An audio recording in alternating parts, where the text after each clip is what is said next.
Hey everyone, Spencer the Knowledge Pharaoh from Sky Sports' Ringside Toe-to-Toe Boxing Podcast and hashtag Toe-to-Toe.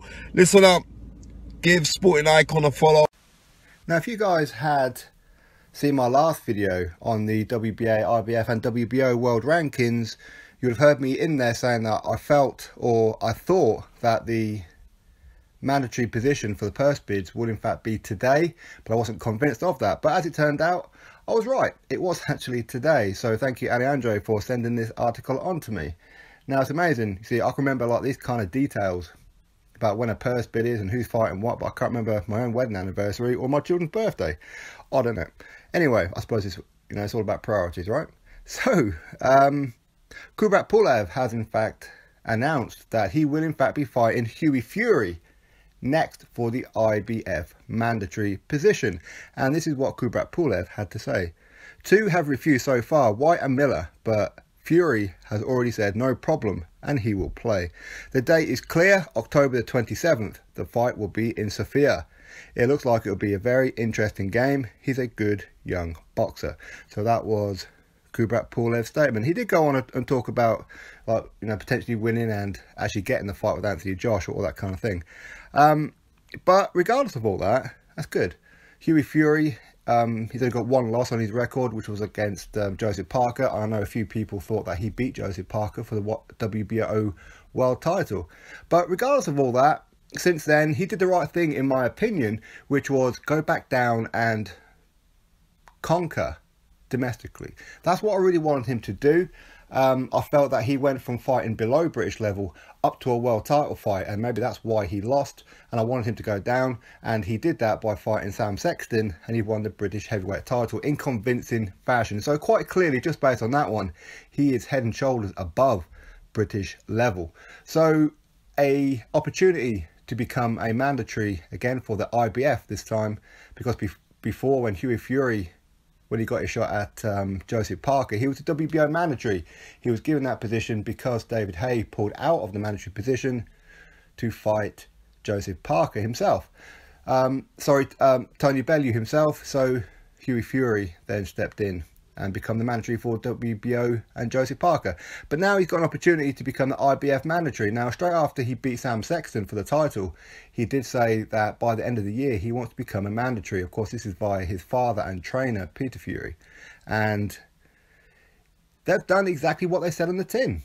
And if you guys noticed, about a year or so ago, I was condemning Hughie Fury for the fact that he turned down Deontay Wilder. Okay, it was for the fact that he wasn't being offered too much money and it was only like 6 weeks notice, okay, which is pretty much what Deontay Wilder does. And of course, he turned down an opportunity against Anthony Joshua once before. Again, they said it was a working man's purse. I don't know exactly how much he was offered, so I can't comment. But I didn't like the fact that he agreed to fight Joseph Parker in New Zealand, but then pulled out with only a couple of weeks left to go, when previously he was saying that he was perfectly fine and fit, when apparently he wasn't with the official statement. So I didn't agree. I thought that Hughie Fury was afraid to travel. But in the build-up to this one, Peter and Hughie have been saying that he's willing to travel to Bulgaria, which is a bit of a dangerous proposition, in the sense of Kubrat Pulev is a very, very big star in Bulgaria. And maybe the crowd may sway the judges if it goes to points, because personally, I can actually see this fight going to points. Now, don't get me wrong, it wouldn't surprise me if either one was to get stopped. But this is a 50-50 fight, and if it's close, I can see the judges giving the nod to Kubrat Pulev. In all honesty, I can. Most countries have home advantage, and the crowd sways the judges, shall we say. And Kubrat Pulev, of course, he's got Epic Sports and Entertainment in his pocket, and of course, Team Sauerland, where Hughie Fury's got, I don't want to be rude, but Mick Hennessy. There's leagues apart, leagues and leagues apart, okay? That's just my opinion. Nothing wrong with Mick Hennessy, but for me, he's not part of the elite right now. But who knows, maybe one day he will be. But for now, Hughie Fury has shown a lot of backbone by saying, you know what, I'm quite willing to go to Bulgaria and fight him. So, excellent stuff, and I'm looking forward to the fight. So as I said, it'll be October the 27th in Sofia, which is of course the capital of Bulgaria. Kubrat Pulev, he's been wanting to have a fight in Bulgaria for quite a while. Big baby Jared Miller said, you know what, I ain't travelling and that's why he turned it down. And yet now he's going to be fighting Thomas Adamek, which is a huge step backwards. When Dillian Whyte turned it down, he had other options. Okay, so he had a choice of fighting Luis Ortiz for a secondary mandatory WBC, but obviously that was a stupid option. Secondary mandatory is ridiculous. Or number one, WBO against Joseph Parker, again for more money than he would make against either of those guys. So Dillian Whyte made the right choice.